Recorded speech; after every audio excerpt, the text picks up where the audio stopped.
First of all, I want to thank you, both those of you here and those of you online, for holding out with this class. You have done something that we don't normally ask participants to do. This session has been postponed a couple times, so it's 2 weeks since the last class. If you're still with us, I assume that means that some part of you've been bitten by some part of the fairy world, enticed in by one of the spirits that reside there. Either that, or you're just really intrigued by the 19th century and fascinated by this topic of the first major intense clash between scientific knowledge, empirical knowledge, and the advancements that were being made, and the non-empirical world, the world of the imagination. And we are going to get to a discussion, a little bit of exploration, or come up with a framework for looking at that issue, where we can discuss the relationship between faith, science, and fairy tale. But I want to begin with any reports that any of you have regarding your use of the optional reading opportunities. There is no grade. No one's put a star by names that did read some extra, and detract from those who didn't. Your presence here is welcome and important, even if you have not had time to do any reading. Or even if you haven't been interested in doing any reading, that's perfectly fine as well. But if you did do some, this is your opportunity to give a response. What did you learn? Phil, I was attracted to this class, and we've been friends for a long time. I, as a theologian and as a biblical scholar, have wondered recently the extent to which fantasy writing is part of the biblical corpus. For example, Jonah and the corpus of Daniel.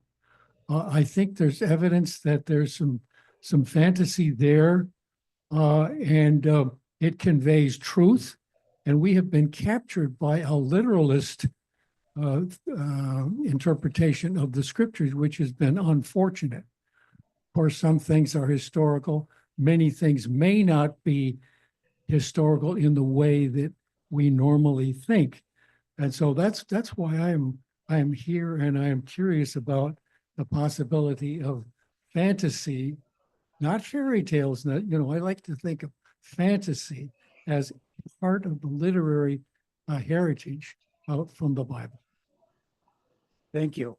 And I don't know if this is staying in one place or not. I'm having a hard time sensing it. I'm getting this stick, but if you notice a problem, just wave your hand. As you mentioned the relationship between biblical literature, I am reminded of an old-time family friend who I was revisiting, or they were revisiting where I was. I don't know, but we came into touch with each other again. She was a woman who was much older than I was. She was my parents' age. And when she heard I was going to seminary, she asked, "Are we really supposed to believe that Samson tied torches to 300 foxtails?" And I sensed that what she was doing was asking permission not to interpret that story literally. And it's not just the 19th century and the discovery of the age of the earth and of the process of human evolution that caused Christians to doubt that everything in the Bible was literal. That and this is where I took exception to something Neil deGrasse Tyson said on one of his YouTube videos, and I really enjoy him. So it was a pleasure for me to disagree with something that he said. And he attributed this reinterpretation of the Bible to the work of science, particularly in the 19th century. And that is false, because you can go back to Augustine, you can read Augustine, you can go back either earlier to Origen, back in the late 3rd or early 4th century, I believe is when he lived and was considered one of the primary theologians. And you can read their work and you cannot maintain that idea that back then everybody took the Bible literally, and now they're beginning to doubt it. That's no, the non-literal interpretation of the Bible was very popular earlier than the 19th century. After the Enlightenment, it became the norm, but it was not always the case. So anyway, we need to keep the microphone going. If somebody else has a report they want to make, or ways that they want to direct the direction of what our time is up here for today. Go ahead. Couple things. So first of all, I don't believe somehow I've gotten through my entire formal education process without ever reading George MacDonald. So this has been a first for me, and I am thoroughly enjoying what I'm reading. I read Sir Gibby, and it probably is one of the best books I've ever read in my life. And I'm usually not into the fairy tale genre. I still haven't watched Game of Thrones or anything, anything like that. I just don't get into. But I'm just amazed at how he weaves into these stories the idea and the concept of what is truly good and what is truly right, and who embodies that. What does it mean to embody that? And I'm going to share a quick little funny but not so funny story. I'm also reading The Princess and Curdie, the follow-up. I had a friend recently visit me from Colorado, probably one of the purest souls I know on the face of the earth. And she takes care of all of Mother Earth's creatures, literally in her own backyard. And we have birdhouses, and we're on 5 wooded acres. And we, feed the birds a lot. and yet we have this, what we refer to as an infestation of doves, which tend to eat out and crowd out the rest of the birds. So I'm ashamed to admit that we have a pellet gun that we try to scare away the doves with. And I don't get but 20 pages into this story, and there is a whole story about Curdie shooting a pigeon and what happens to him and the bird, and what swells up in him about who he's becoming. So needless to say, I am not shooting the doves with a pellet gun anymore.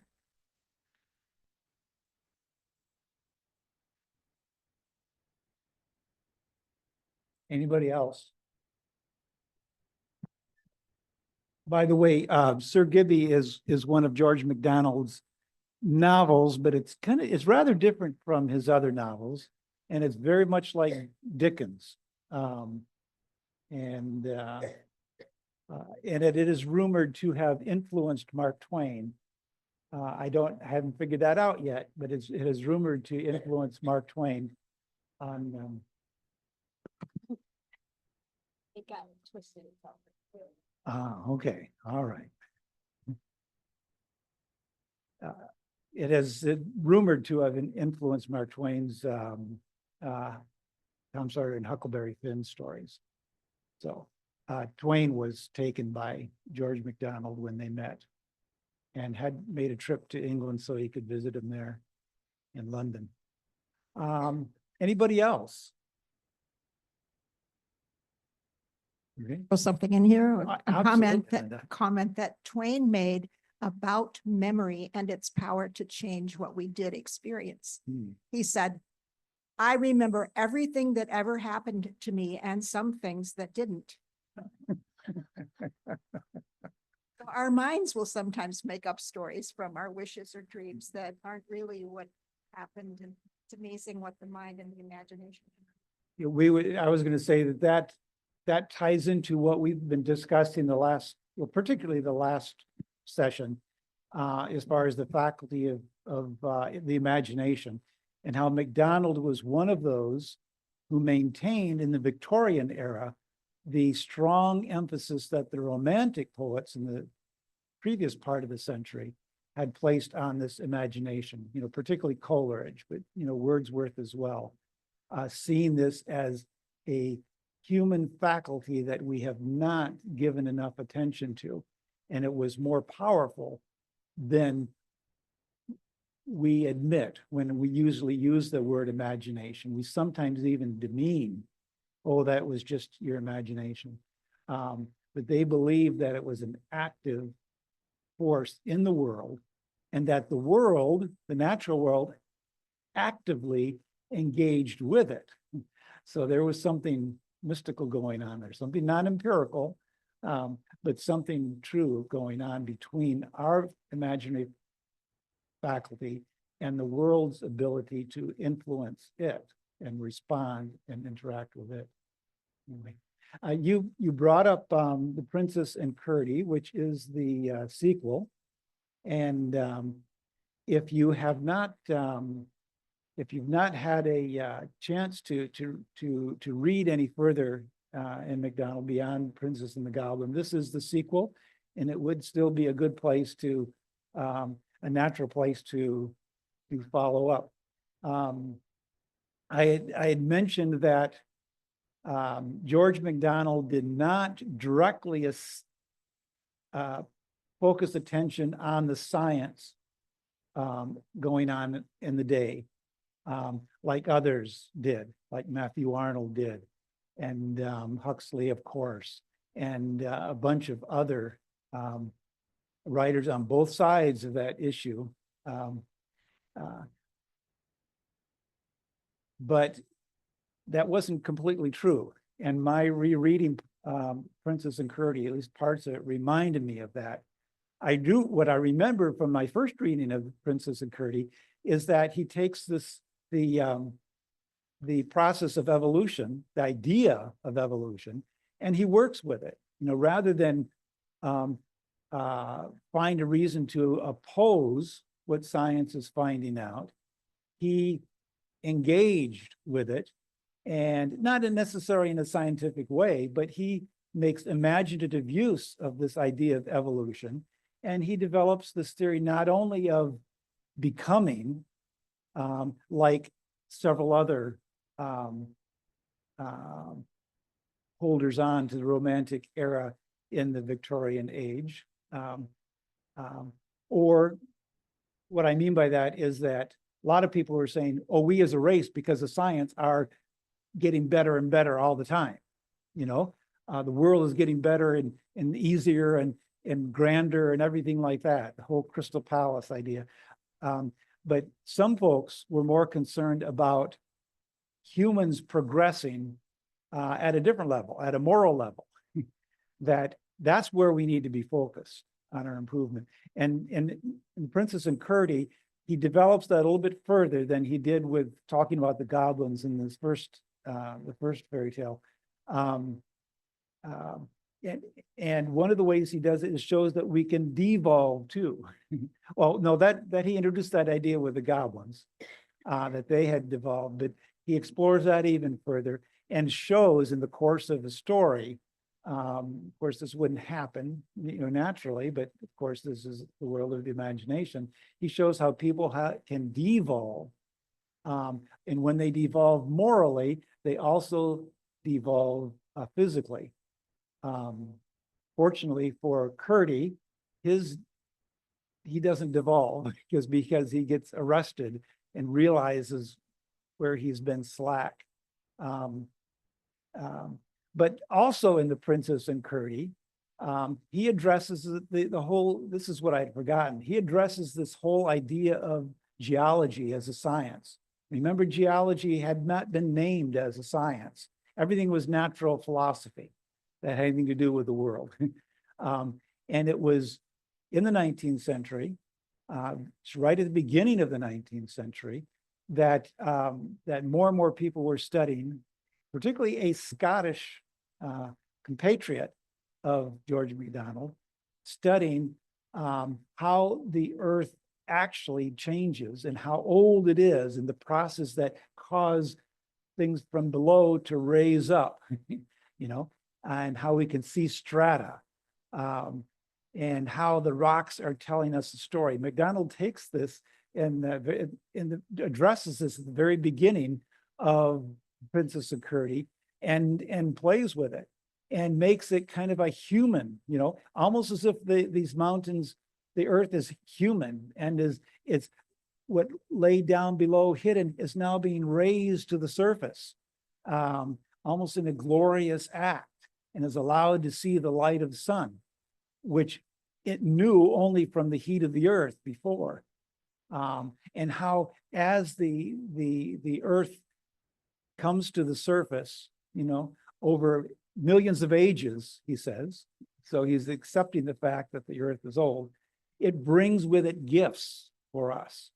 And he was thought particularly of the emeralds and the other valuable minerals that the miners were finding in rock. And he sees this as an intentional gift giving of the earth to us. It's a little bit more majestic than what my paraphrase is. The other thing I want to mention about the Princess and Curdy is that he continues this concept of the relationship of dream to faith or belief, because there are things even within, remember we had that circle showing fairy tale, and even within that, within the fairy tale world, there are things that are less provable. I mean, everybody knew the goblins existed. That was a real part, an empirical part of the fairy world, the fairy tale world. But not everybody had dealings with the goblins. So not everybody, they weren't very high in their conscious level. But then there's the issue of the grandmother that exists kind of separate, from the goblins, and only fewer people have experiences with the grandmother in the tower. And then it's always a question of, was this a dream or was this real? And MacDonald never lets us believe that she is only experienced in a physical dream, and yet never closes the case. In other words, leaves that boundary open. And that gets explored further in Curdy's experience. Remember, his experience with the grandmother was a little bit more of as a doubter. He didn't believe the princess. And even though he came to accept her story and the thread that she was following, of course, he couldn't argue with it. As Princess said, he said he doesn't see it, he can't feel it. And Princess says, even so, you have to admit that it got us out of the mountain, So he had that positive experience with it, but in this sequel, for the first time, he encounters the grandmother. And let's see, I think I can find a. And MacDonald keeps the waters muddied between dream and reality. After he kills the dove, he's panged with guilt and sees the light in the tower. No, he doesn't see it yet. I think he does, yes. And so he says, I've got to see if she's there. And he climbs the same stairs, and he does find the room. He stood listening, so entranced. He's listening to the grandmother's spinning wheel. And I'll have some more to say about that. He stood there so entranced that he forgot to knock. And the wheel went on, spinning in his brain songs and tales and rhymes, till he was almost asleep as well as dreaming. For sleep does not always come first. But suddenly came the thought of the poor bird, which had been lying motionless in his hand all the time, and that woke him up at once, and he knocked. So, is he dreaming or not? We don't know for sure. He may have been dreaming without sleeping. So dream is kind of independent. It's not just something that happens when we sleep and therefore distanced from the exterior world. You notice that too, after his experience, in which he really saw the grandmother, in which she changed form at one point, which is what happens in dreams. You notice that So one character will suddenly become somebody else, or something will transform. They sometimes call it the trickster in a dream, where something had been appearing as one character and then suddenly is seen for somebody else. Okay, this happened to the princess as well, where suddenly the old grandmother becomes someone quite young, and that happens with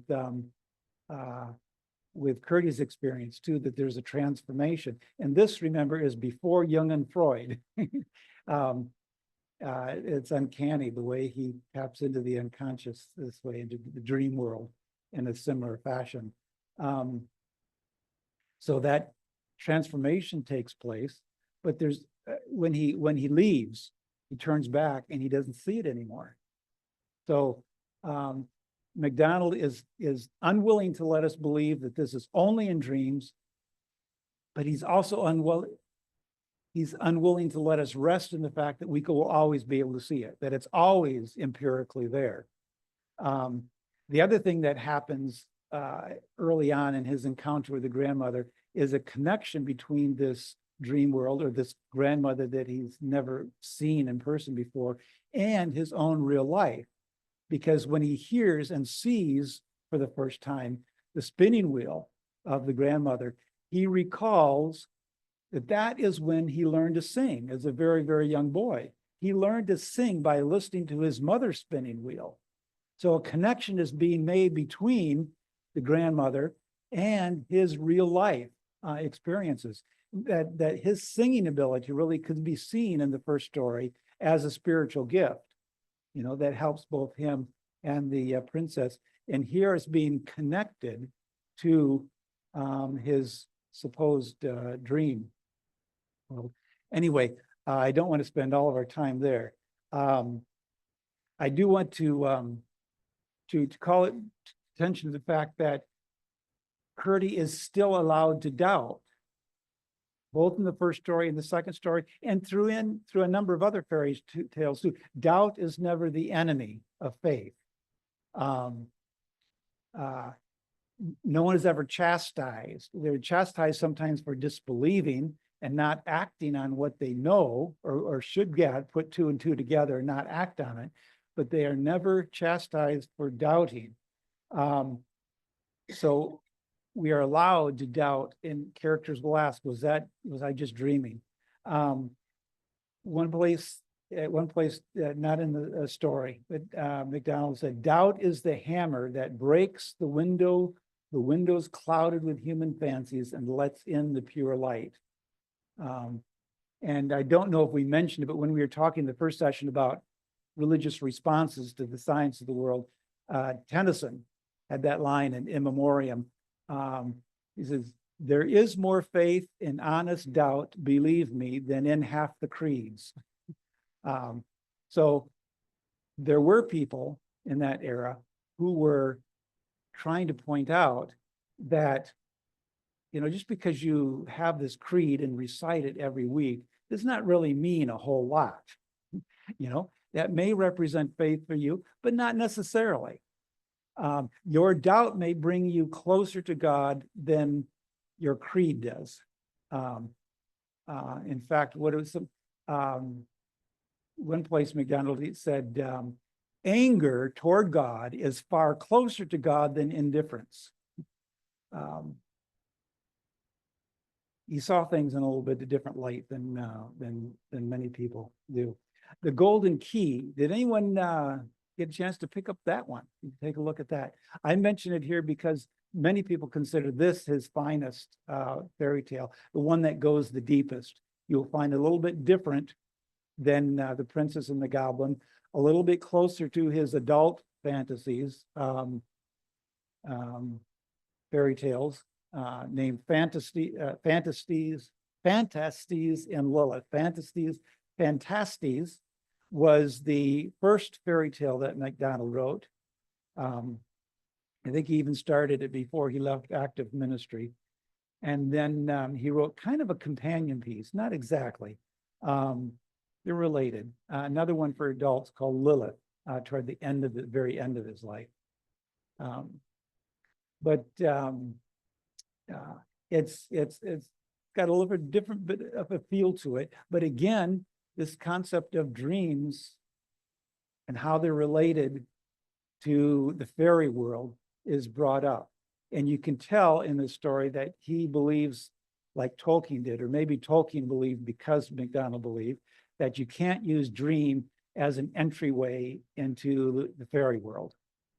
That makes things too simple. And so when one of the main characters in the Golden Key, there's a boy and a girl who have this adventure together and apart, and they grow, into adulthood in the course of a very short amount of time. So it's kind of interesting in that way. Their journey takes them a lifetime. But at the very beginning, when the boy is Mossy, is told of the key, of the Golden Key, that he can find at the end of the rainbow in the fairy tale, in the fairyland forest. They live on the edge of the fairy world. It says that he immediately dreamed about it. Okay, they thought, okay, here we go. Well, we don't go into the fairy world yet. He doesn't venture into the forest. He has another conversation with his aunt who told the stories. And then he makes a conscious decision while awake to enter the fairy world. So again, it's important to know that dreams that's not the only way to get in there, but dreams aren't unrelated. This whole idea of dreaming is important to the imagination that enables us to experience the fairy world. So it's not that dreams are the clue or the passageway, but it's also not true that dreams are unimportant. They are related.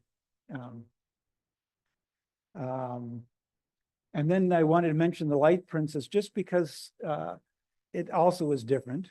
Some people really like it, and some people see it as his weakest fairy tale. What I think they're responding to is the fact that it is lighter. The Light Princess is a princess who does not have the grandmother figure. There is a grandmother figure in the Golden Key, but not in the Light Princess. Instead, she has an evil great aunt. But like so many of MacDonald's evil characters, he always leaves a clue that maybe they're evil because they were slighted in some way in their past. So even people who don't act right, there is always the instance that maybe it's not completely their fault. Maybe they were dealt a bad set of cards or something. But anyway, she robs the newborn princess of her gravity.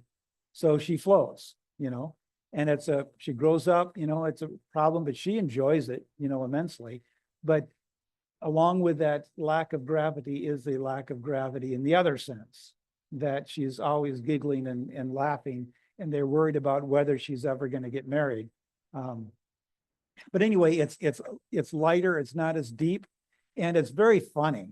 And the use of words you almost want to read it out loud just because it's so cleverly written, and there's so many word plays going on that it's a nice little diversion.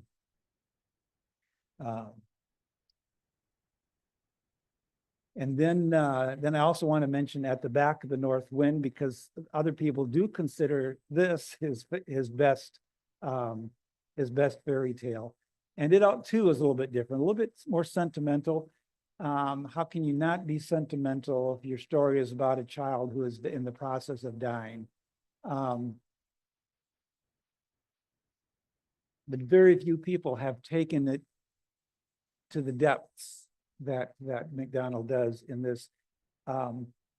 Instead of a grandmother figure, there is the North Wind, with whom he takes journeys, and is personified as a woman again.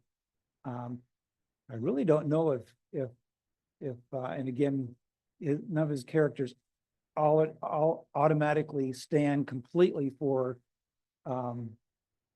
something else. But I don't think he ever has a godlike male figure, which also is kind of unusual for the 19th century. But anyway, if that whole idea intrigues you of a child who is dying and gets some help and insight into the whole process, that one I call your attention to. Is it another Arthur, another one besides Sundak? In MacDonald's day, there was a famous illustrator called Arthur, was it Hughes? May have been Hughes. And I did not put on the optional reading this book, which also came from the Victorian era, The Goblin Market, by Christina Rossetti. And I bring it up because Christina Rossetti was married, no, was the sister of Dante Gabriel Rossetti. You may have heard of him. If there are any artists in the group or listening online, I wanted to throw in this connection because a lot of people, we talked about how fairy tale had a surge in the Victorian era, which was unlike the trend. Everything else kind of having to do with imagination or romanticism or nature was on the decline. Science was on, empiricism was on the, rationalism was on the increase. Science and technology was the physical, you know, industrialism and all that was on the incline. And it should have been, to be consistent, fairy tale should have been diminished, but there was an increase. And I consider this almost a defense mechanism of the Victorians to hang on to something that was not provable and testable. And Christina Rossetti's long poem, The Goblin Market, is one of those fairy tales that is rather didactic. In other words, it's meant there to teach something. Sometimes that was a problem. Sometimes MacDonald's fairy tales appear a little bit didactic, and that's not in itself wrong. Sometimes it could be done wrong or from the wrong motivations. There was a lot of backlash. I think Charles Dickens was among those who lamented the fact that people were changing the old fairy tales for a particular lesson, you know, to be giving a particular lesson, and he really resisted against that. This is somewhat didactic about goblins as enticers and how you should not always warmly accept every gift. But I bring it up because the Rossettis were involved in the pre-Raphaelite movement, artistic movement. And if you have an interest in that, I just want to let you know that they are credited with being promoters of this idea of fairy tale. They didn't illustrate a whole lot of them. Dante Gabriel Rossetti did illustrate his sister's book, but their subject matter was very much comparable and compatible with the whole fairy tale movement. Another illustration from that. I want to address this whole idea again of go back to this our discussion of the relationship between truth and fact, or dream and fact. In other words, our imagination and fact, empiricism and not empiricism.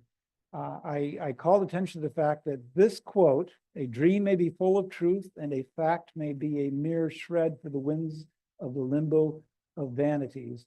I called attention to the fact that this sounds a lot different today than it did when I first became enamored of the quote 20 some years ago, because of the fact that it was written at a time when dreams were being discounted, when when empirical knowledge was being raised, elevated to the detriment of non-empirical knowledge.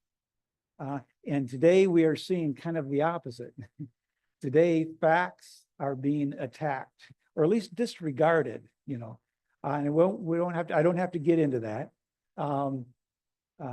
But we are living in that kind of crisis. Someone recently said on record that, oh, that doesn't matter if it's not true or not. If I say it enough, people will believe me.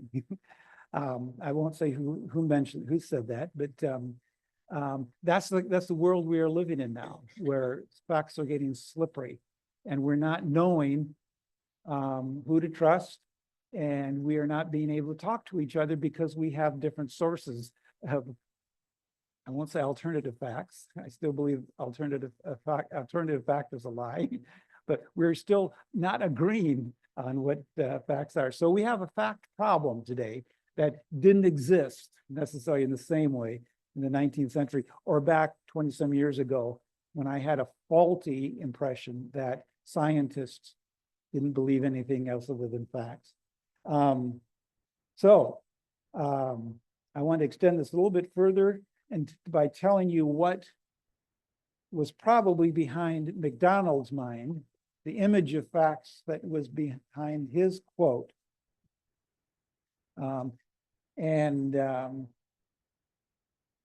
Dickens here in Hard Times is referring, I'm sure have gotten the utilitarians in mind, the utilitarian movement, which was very empirical minded and very practical. Everything had to be practical. And this takes place in a schoolroom. There are three adult characters.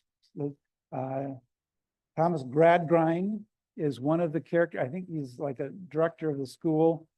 There's a new teacher who's being broken in by the name of Chokum Child, something like that. That was Dickens.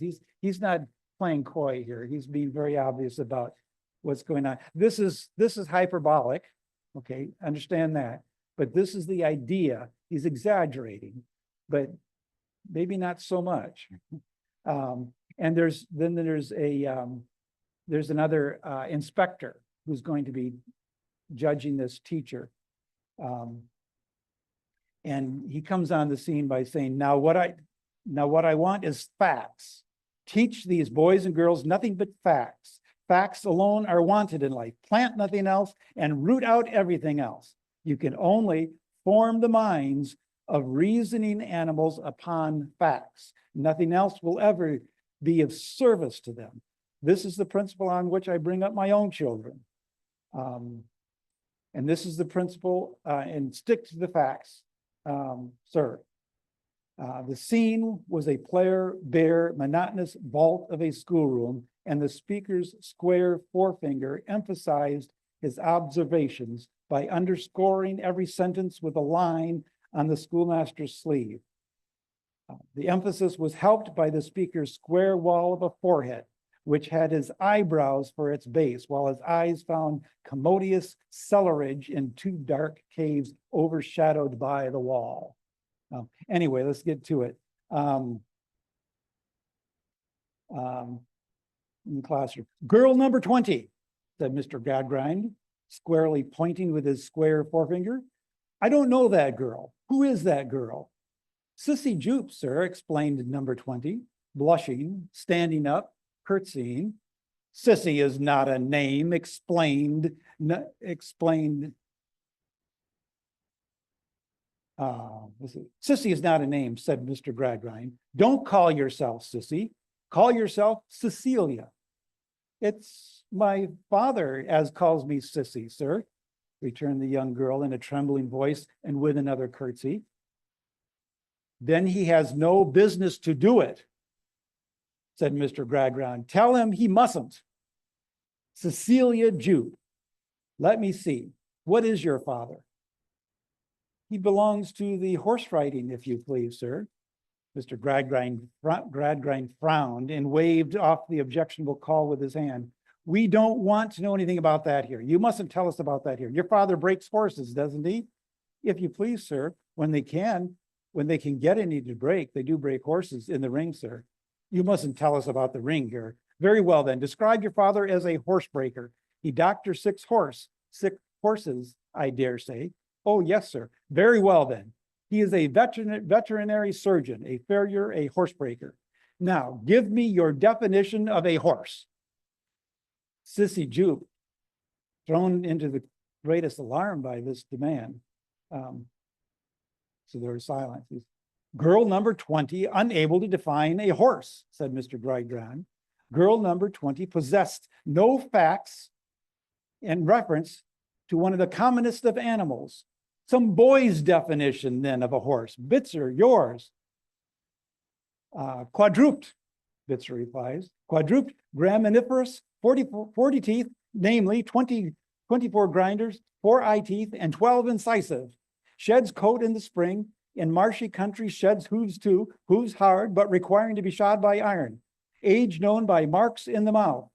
Thus and more, Bitzer said. Now, girl number 20, said Mr. Gradgrind, you know what a horse is. She curtsied again and would have blushed deeper if she could have blushed deeper than she had blushed all this time. I'm going to jump ahead here. Very well, said the gentleman, the inspector, briskly smiling and folding his arms. That's a horse. Now let me ask you, girls and boys, would you paper a room with representations of horses? After a pause, one half of the children cried in chorus, yes, sir. Upon which the other half, seeing the gentleman's face that yes was wrong, cried out in chorus, no, sir, as the custom is in such examinations. Of course, no. Why wouldn't you? Another pause. One corpulent, slow boy with a wheezy manner of breathing ventured the answer, because he wouldn't paper a room at all, but would paint it. You must paper it, said the gentleman rather warmly. You must paper it, said Thomas Gradgrind, whether you like it or not. Now tell us you wouldn't paper it. What do you mean, boy? I'll explain it, said the gentleman after another pause. Why wouldn't you paper a room with representations of horses? Do you ever see horses walking up and down the sides of room in reality? In fact, do you? Yes, sir, from one half. No, sir, from the other. Of course, no. Why then you are not to see anywhere what you don't see in fact. You are not to have anywhere what you don't have in fact. What is called taste is only another name for fact. Thomas Gradgrind nodded his approbation. This is a new pencil, a discovery. Now let's try it again. Suppose you were to carpet a room. Would you use carpet having representation of flowers on it? There being a general conviction by this time that no, sir, was always the right answer to this gentleman. The chorus of no was very strong. Only a few feeble stragglers said yes, among them, Sissy Jupe. Girl number 20, said the gentleman, smiling in the strength of knowledge. Sissy blushed and stood up. So you would carpet your own room, or husband's room if you were a grown woman and had a husband, with representations of flowers, would you? Said the gentleman. Why would you? If you please, sir. I'm rather very fond of flowers, returned the girl. And is that why you would put tables and chairs upon them and have people walk over them with heavy boots? It wouldn't hurt them, sir. They wouldn't crush and wither, if you please, sir. They would be pictures of what was very pretty and pleasant. And I would fancy, but you mustn't fancy.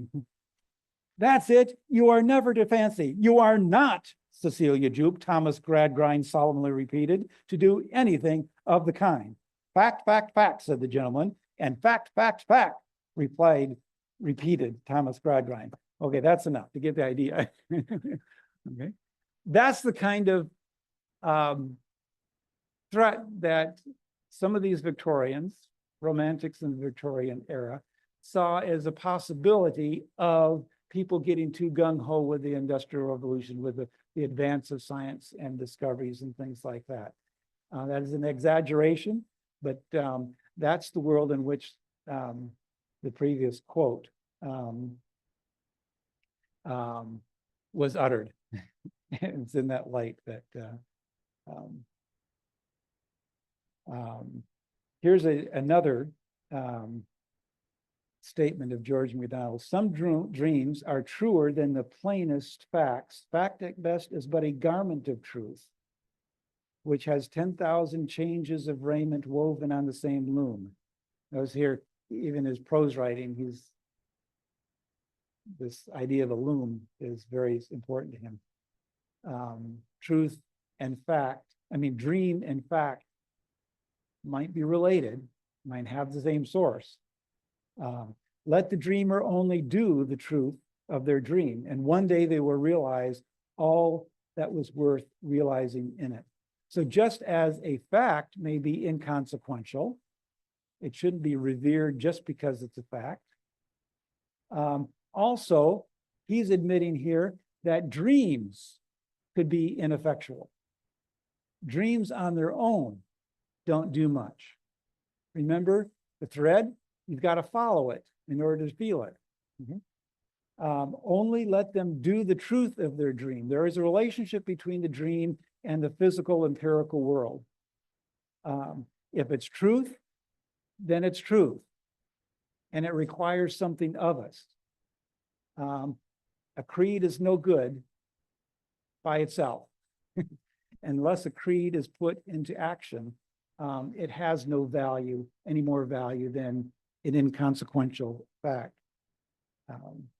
So the fairy tale world is not just escapism.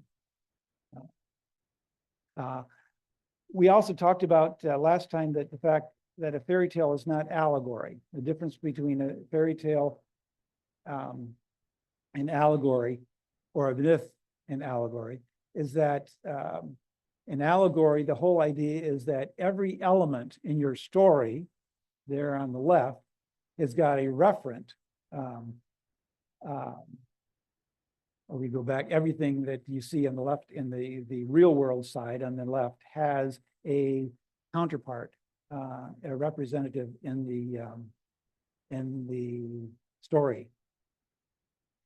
And in my mind, that makes gives fairy tale a higher value than allegory, but that's a bias. And I have friends who remind me of that I'm not giving allegory a fair shake. And so I wanted to also, let's see, I still have time to read an allegory. And this comes from, he didn't write many of these. This is in the midst of one of his lectures. This is from John Ruskin, MacDonald's friend John Ruskin, who was the preeminent art critic and social critic. You read all of his works. He didn't stick to art and architecture. And he had a lot to say. In Sesame and Lilies, one of his books of lectures, he is telling what the leading figures of different artists, are, et cetera. And then he comes to the group of people that he calls the practical people, the practical minds, kings, counselors, statesmen, builders of kingdoms, capitalists, men of business, et cetera, who weigh the earth and the dust of it in the balance. They know the world, surely, and what is the mystery? And what is the mystery of life to us? What do they have to tell us about it? He says, I think I can best tell you their answer by telling you a dream I had once. For though I am no poet, I have dreams sometimes. I dreamed I was at a child's May-Day party, in which every means of entertainment had been provided for them by a wise and kind host. It was a stately house with beautiful gardens attached to it, and the children had been set free in rooms and gardens with no care whatever but how to pass their afternoon rejoicingly. They did not, indeed, know much about what was to happen next day, and some of them, I thought, were a little frightened because there was a chance of their being sent to a new school where there were examinations. But they kept the thoughts of that out of their heads as well as they could and resolved to enjoy themselves. The house, I said, was in a beautiful garden, and in the garden were all kinds of flowers, sweet and grassy banks for rest, and smooth lawns for play, and pleasant streams and woods, and rocky places for climbing. And the children were happy for a little while. But presently they separated themselves into parties, and each party declared it would have a piece of the garden for its own, and that none of the others should have anything to do with that piece. Next, they quarreled violently which pieces they would have. And at last, the boys took up the things, as boys should do practically, and fought in the flower beds until there was hardly a flower left standing. Then they trampled down each other's bits of the garden out of spite. And the girls cried till they could cry no more. And so they all lay down at last breathless in the ruin and waited for the time they were to be taken home in the evening. Meanwhile, the children in the house had been making themselves happy also in their manner. For them, there had been provided every kind of indoor pleasure. There was music for them to dance to, and the library was open with all manner of amusing books. And there was a museum full of the most curious shells and animals and birds.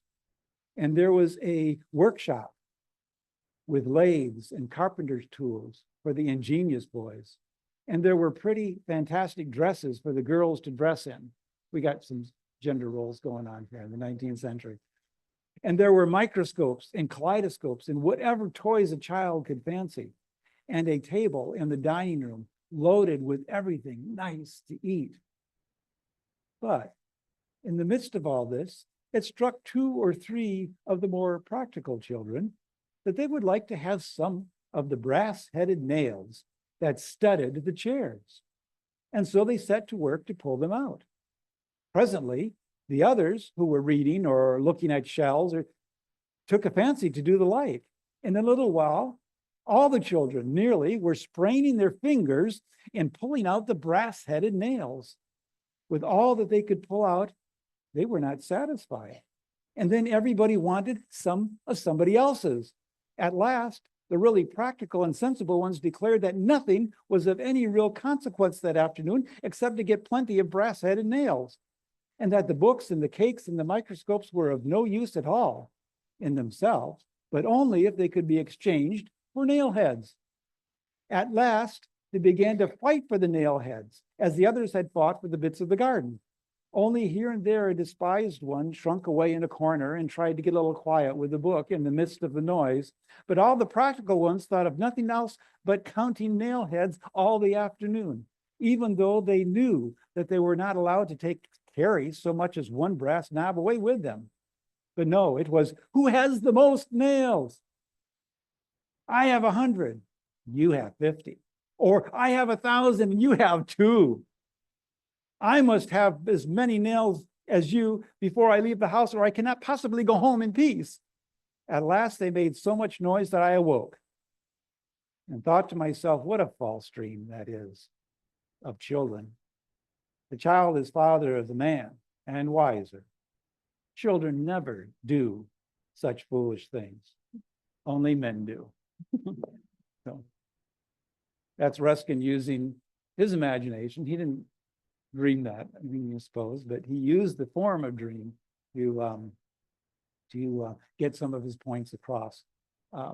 Remember, Ruskin, even though prose is what he wrote mostly, he helped get this bandwagon of fairy tale going by taking some of the old Grimm's Brothers tales and combining them in order to get some of his opinions out in print. Is called The King of the Golden River. He said he didn't think it was very good, but but he said if it gets people it was written to please one particular child. And he says, but if it gets people reading more of my other stories, then it's worth it. So he didn't forbid publication of it. I want to turn now to W.H. Auden and look at a framework for some of the things that we've been talking about. But does anybody have any responses or questions to some of the additional literature we've raised up? Yes.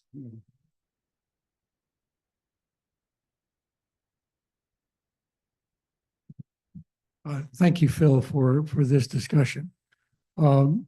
Is there any evidence that George MacDonald influenced the Grimm's brothers or Hans Christian Andersen with their fairy tales? I think both of them came before MacDonald. Before MacDonald? Yes. So he was not an originator of the fairy tale genre. Oh, definitely not. No, fairy tales have been around for probably even before Grimm, but the Grimm brothers. Remember, most of their stories were stories that had been developed anonymously. And that's one of the reasons that people really admire MacDonald, is because a lot of his fairy tales appear to have that quality of being so deep and rooted that they have a lot of the characteristics of a tale that's evolved and has been formed by a collective unconscious or groups of people over time.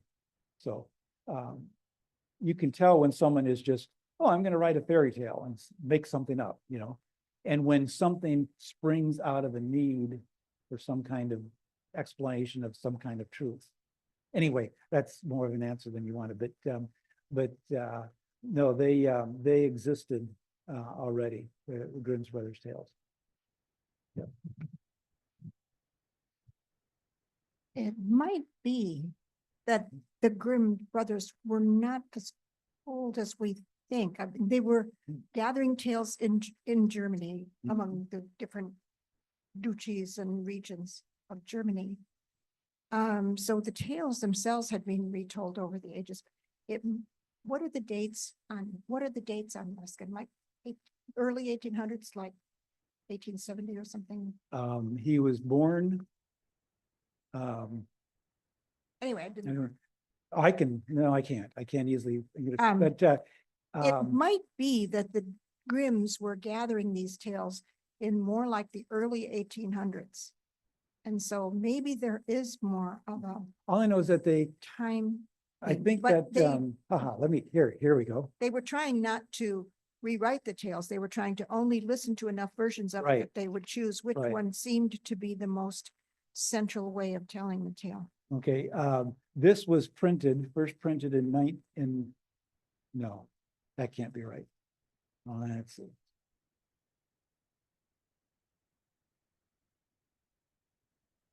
No days.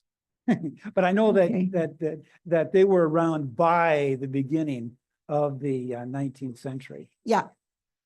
The Grimm's Brothers tales were in print by the beginning of the 19th century. We can look that up probably. Yeah. Okay, then it was Yeah. earlier than I thought. By the 1780s, the Grimm brothers were writing them in German. Oh, they were born in 1780s. All right, well, then they did do their work. I was thinking of the early 1800s, like 1800 to 1820 or 30. Not bad. Yeah. Okay, well, then they were not that far apart in time. It would be like us reading something from the 60s or something. The 60s weren't that long ago, right, Phil?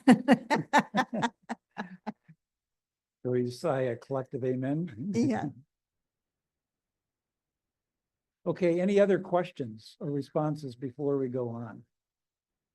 But may I ask, I mean, I'm coming at this from the side. I haven't been at the other sessions and I don't know MacDonald that well. But there was tremendous interest in what was the in the comparisons between the same tale turning up in different cultures, because it related to maybe there's a natural man that automatically produces tales of certain types, and what would be like the basic religion of natural man, that you didn't just come from civilization, and they were intrigued with those ideas. And then that led to exploring the imaginations of different cultures. And that's why one of the reasons that Bruno Bettelheim's book is on your list of sources that you might be interested in. The book is titled Uses of Enchantment. And I was not able to put my hands on my copy of it. So, but he's concerned with that kind of question, why we have, not just why we have fairy tales, but why we have the ones that we do, and how there can be a collective source for a tale. And it puts fairy tale in the same family then as myth in some ways. There are differences, but some people lump them all together into the same definition. Okay.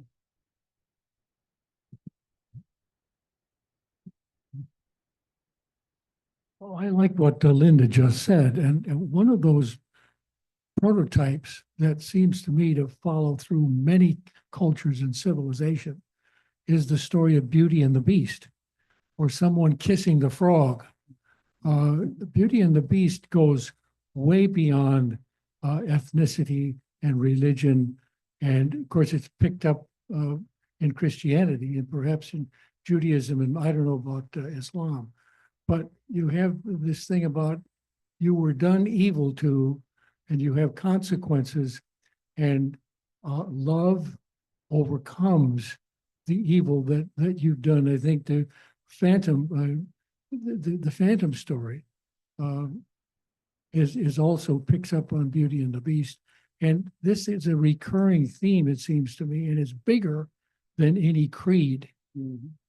Yes, and in Princess and Curdie, the sequel, Curdie develops a friendship with what appears to be an animal called Lena, and he is redemptive towards Lena. She had been devolving, and he is influential in her turning around her situation. So there's that similar idea that befriending someone who does not look pleasant has some surprising rewards sometimes, but it wasn't so much a surprise for Curdie.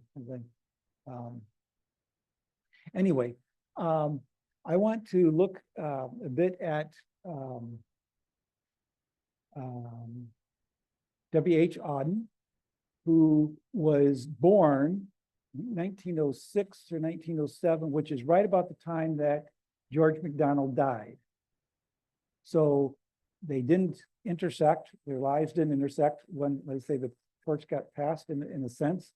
But W.H. Auden was a poet in England who migrated to this country, but maintained a lot of his Britishness, and best known for things like For the Time Being.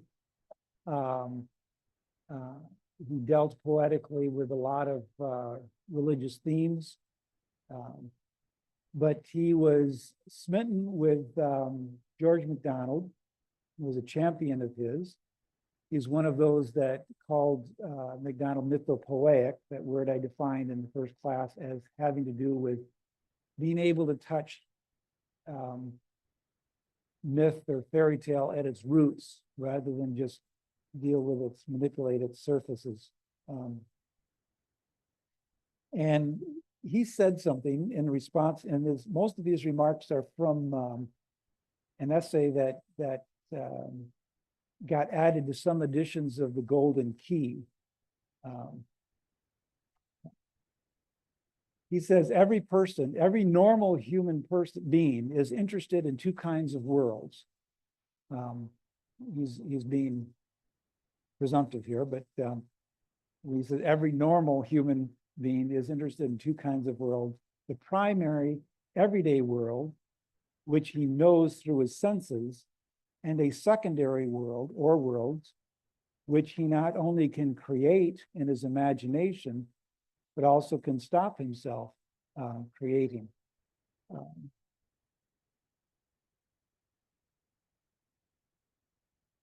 He makes this statement: a person incapable of imagining another world than given by their senses, would be subhuman. And a person who identifies their imaginary world with the world of sensory fact has become insane. Okay, so two things are true. The sensory world, the empirical world, and the imaginary world both exist if you are a normal human. Okay? And not everyone would agree with that. You don't have to either. Okay? But that's the framework we are going to use. But they exist in some sense separately, because if you confuse the imaginary with the real, then that's a sign of that you've lost it. You're not thinking clearly. And so I want to go back to the circles we drew before, I think from the first class, separating science and faith, and relate these to Auden's terms, and say that the world that the circle that we put science in, we'll call our primary world, because it relates us to what we experience with our five senses. And the secondary world is the world or worlds that we can relate to only through our imagination, through other than our senses. And that's what distinguishes them. And Auden says that both of these worlds have laws. The natural laws that of physics that the world follows.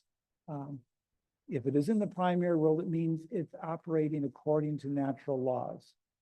The secondary world does not have to always abide by those same rules that are in the primary world.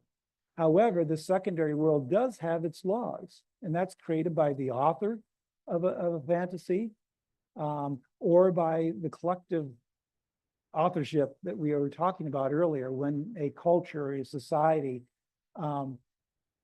develops an archetype or a story that seems to be bedrock truth that they keep repeating.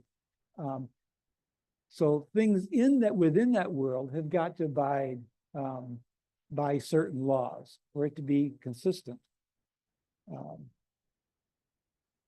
So in our primary world, we have things such as kings, and we have such things as frogs. Agreed? Through our history books, we can encounter kings, and through our own senses, we can go out to the back pond and discover that frogs exist.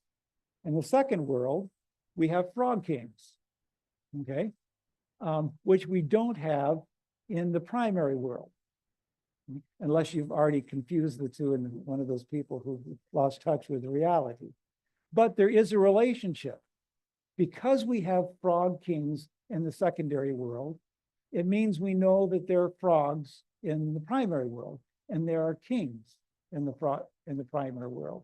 So these two separate worlds are not completely divided, but they don't, they relate to each other, but they follow different laws. You can't have frog kings in the primary world. You can have frog kings in the secondary world if the author has decided to allow that to happen. Okay, and so Auden would put myth and fairy tales together in the secondary world, because myths, like fairy tales, have laws that they follow, but they aren't necessarily the same laws, and they can be bent, whatever, and change over time, but there are laws that they follow. But he doesn't mention this specifically, but I'm assuming that he puts fiction in the primary world, the way he talks about it, because fiction, even though it has been created by an imagination is a faculty in both worlds. Even though fiction has been created by an imagination, it follows the natural laws of the primary world. I don't know if Auden never dealt with magical realism or what he would do with that, which is kind of a hybrid. But in general terms, fiction is different than fairy tales or myth in that it follows the rules of the primary world. In the primary world, he says, we relate to the objects in our world, both externally through our senses and internally through our feelings. So the, or whatever you want to, however you want to describe the internal world. Objects exist and are real for us, both inside and physically. So I can have memories and based on particular experiences I've had with water and times of thirst. And I also have this actual real water in my hand. Both things are true. In the secondary world, we only relate to these things internally. I can read and enjoy Sir Gibbie or one of the fairy tales. I can try to empathize with the dying Diamond. His name is Diamond at the back of the North Wind, and even take some of those journeys with the help of the North Wind, but only inside. You know, I can't decide, well, next week I want to find that North Wind.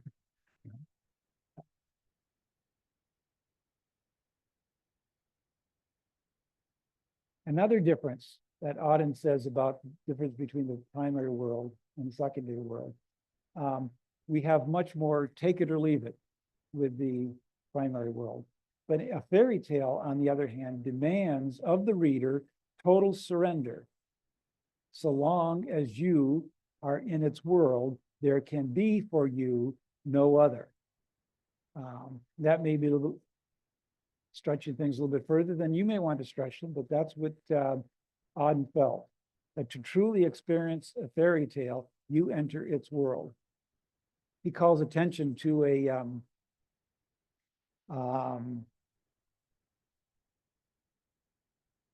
where is the Golden Key? I don't know, I have it over here. Yeah. He mentions an episode in the Golden Key where Tangle, the girl character, by this time she's already pretty much a woman in her journey, but she's been following paths and stairways through mountains and strange insides of strange buildings and stuff like that. And she's shown the way that she needs to follow to get to her next goal, her next target, her next destination, and hopefully to meet up with Mossy again. And her helper moves a big slab of granite, and there is a black hole underneath. And he says, down there is your path. And she says, but there's no stair. And he says, no, you've got to throw yourself in. And Auden says that is what you need to do, and if you want to enter the fairy world through a tale. You must throw yourself in like that, a complete surrender, which is not what he says, what you have to do all the time with fiction in the real world. He also says to hunt for symbols in a fairy tale is absolutely fatal. And by that, I don't think he's decrying symbology or the whole idea of a symbol, but I think he's responding particularly, the way he describes it, he's responding particularly to making a fairy tale an allegory. You can't say this is that. A fairy tale is looser than that. Its reality is not so confined. And MacDonald would agree that he would want there to be multiple understandings of any fairy tale he brought into the world. He would not want to require that everybody come up with the same conclusion.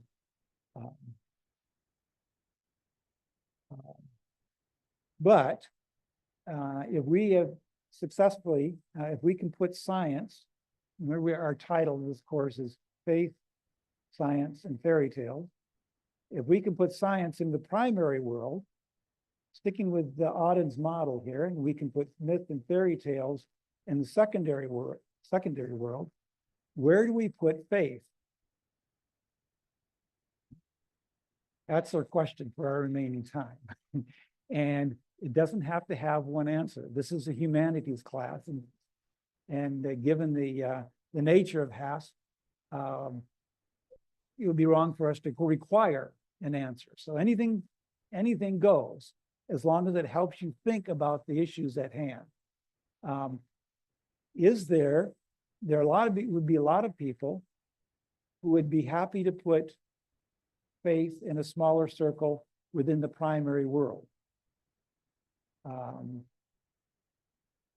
not everybody.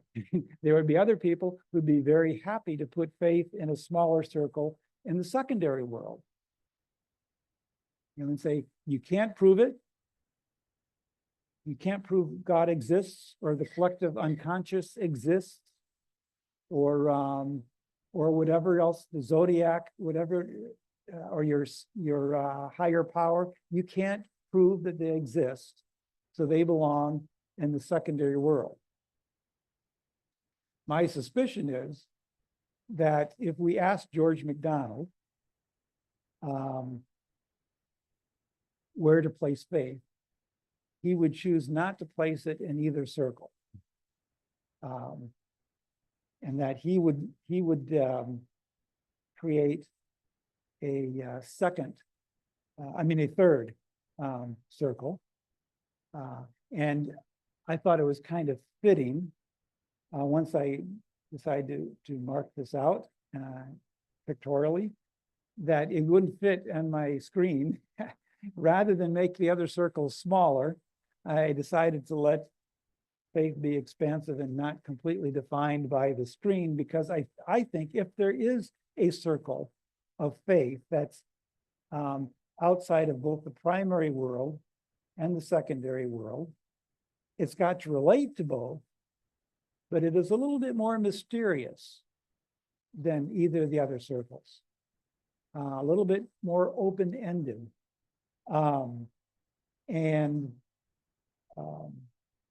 Because we can take a fairy tale and we can, as a class, discuss it, all of us, and we can come to some conclusions. We won't agree on everything, but we can agree how many words there are in it. We can agree upon the nature of those words. We can make a list of all the characters in that story. We can put it under a microscope in a way. We can talk about it in ways that we can't talk about the elements of faith. We can't put under a microscope. And we can't all see everything from the same perspective. If there is a spiritual dimension to the grandmother in the Princess and Curdie stories,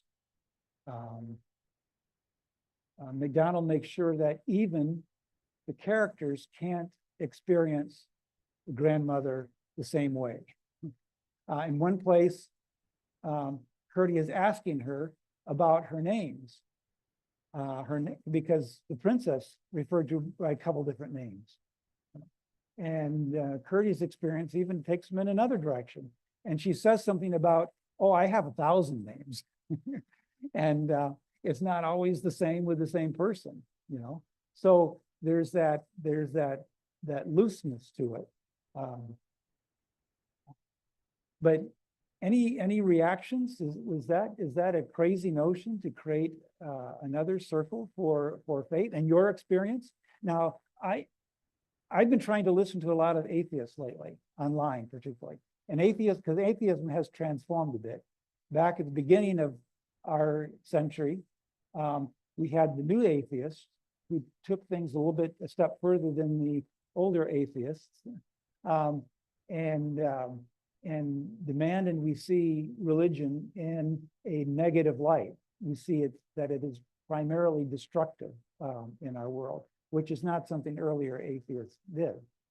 Among other things, that's what the new atheists like Sam, I've lost his name, Sam Harris, and Richard Dawkins and Christopher Hitchens and those and plenty of others. And today I've been noticing a lot of atheists who've become atheists after leaving a life of devout faith. And those people particularly intrigue me. And so I'm trying to learn more about them. And a lot of them, not all of them, would be very happy to put faith in the secondary world. Because it's, you know, if you take that seriously, it proves your insanity. If you try to put it in the first world and say that you can prove it, give evidence for the existence of God, you've lost it. And I know some people who would insist on putting it in the primary world, even though they can't provide evidence for it. So I'm kind of happy with the idea of a third circle. Whatever MacDonald believed, because he didn't have these circles necessarily drawn for him, but this is why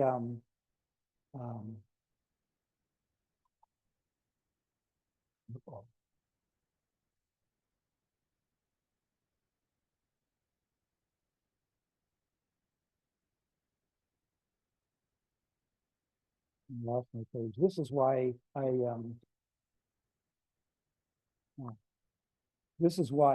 this is the thing I know for sure, that he would not put faith in the primary world. For him, that would be a destruction. So I want to read something that his son, Grayville, who was a scientist, and the fact that he studied medicine, is discussion that his son had with his father. His son's name was Grayville, and wrote a rather lengthy story of his parents, biography of them. Father, said I, tapping the table with a finger, can you tell me that you know the God exists whom Jesus proclaimed? Can you tell me with the same certainty that I can vouch for this table that I am touching? A look of spiritual indignation, almost a momentary anger at my stupidity, flashed across his face. Of course not, he exclaimed. Do you think I could believe in a God demonstrated, proved by weight, resistance, inevitability? That has always struck me. That for him, there can be no wasted time trying to prove the existence of God, because being able to prove the existence of God would suddenly rule out the possibility of this God being truly worshiped. In other words, the God I believe in, he would say, is not subject to those laws and can't be proven by those laws. By definition, the God he believed in was outside of all such attempts. The rationalization that you make, the logic that you try to use, the science that you try to prove, it's a wasted effort. Yeah, go ahead. And I agree that it can't be proven in the physical world, but part of me would have drawn that circle intersecting because, and I don't consider myself a religious person. I'm not an atheist, but I can experience it in the primary world. I can experience it with my senses. I can see it in the natural world, in the Hubble telescope pictures, in the good works and actions of people. So Mhm. to me, that circle would have intersected. Right, and I think that MacDonald would back you up in the sense that they're connected with the same physical attribute that allows us to imagine things and create things. That same romantic notion of our connection to the natural world, the real natural world, through that sense that we don't list among the five because it's more loose than that imagination or other faculty that we have not have a name for connects us to other worlds. And he would say that you can connect that other world, and that connection we have is part of our primary world. I want just to give you an example of how that might be working for MacDonald. This is part of the conversation that exists between Gertie's father, Peter, in the sequel. Gertie's father, Peter, and his son, both Gertie and his father, have this experience with the grandmother figure, only now she's an emerald light because she's inside the mountain. Lo and behold, she isn't just up in the tower. And this is part of her conversation with them, and particularly with Gertie's father, whose name is Peter. "Ah, you are right there, my friend," said the beautiful princess. And as she put out her hand and took the hard hand of the miner in it and held it for a moment lovingly. "I need say no more," she said, "for we understand each other, you and I, Peter." The tears came into Peter's eyes. He bowed his head in thankfulness, and his heart was much too full to speak. My guess is that this passage, this encounter, represents the feelings of George MacDonald, that he had this kind of experience. I'd have to claim it goes beyond even my experience with that third circle, and probably most people's. People remarked about MacDonald in that way, that there was something like that going on with him. So my guess is this encounter with Peter's father is a representation of the kind of experience, but there's some faculty, imagination or something that he experienced. Go ahead. I thank you for that, Phil. I think it was Aquinas who said, "For the unbeliever, evidence is not possible. For the believer, evidence is not necessary." I think it picks up the kind of ambiguity. For me, I have been wrestling recently with the meaning of faith. And I think it is more than just propositional to say, I believe in God or I believe in Jesus. To me, as the Bible itself says, faith without works is worthless. Faith has to have some aspect of putting love into practice.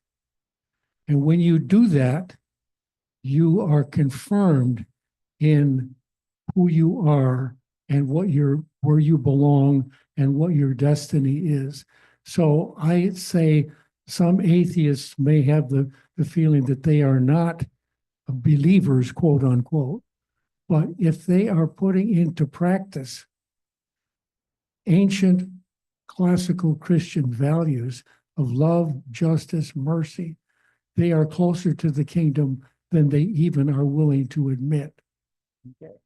I'm sorry to cut you short, but we do have to end. I'm sticking around for a bit longer. If you want to email and with further questions, you can. We didn't take much time at the end for questions. I want to end with a couple of pictures, and just regardless of what you think or come to think about the relationship of faith, science, and fairy tales, and facts and unprovable ideas or truths, whether or not you have any evidence of seeing any light coming from any towers you encounter, or whether or not you ever venture up a set of stairs to find or not find a grandmother at a spinning wheel, I hope that you will agree that maybe something like literature in fairy tale form provides a useful way of thinking about these things and maybe readjusting some of our thought in either direction. But that it is a sphere that can be useful in the empirical world. Thanks for all of your attention to a difficult subject. Thank you, Phil. Terrific. And don't forget to push your chairs in when you leave. Thank you.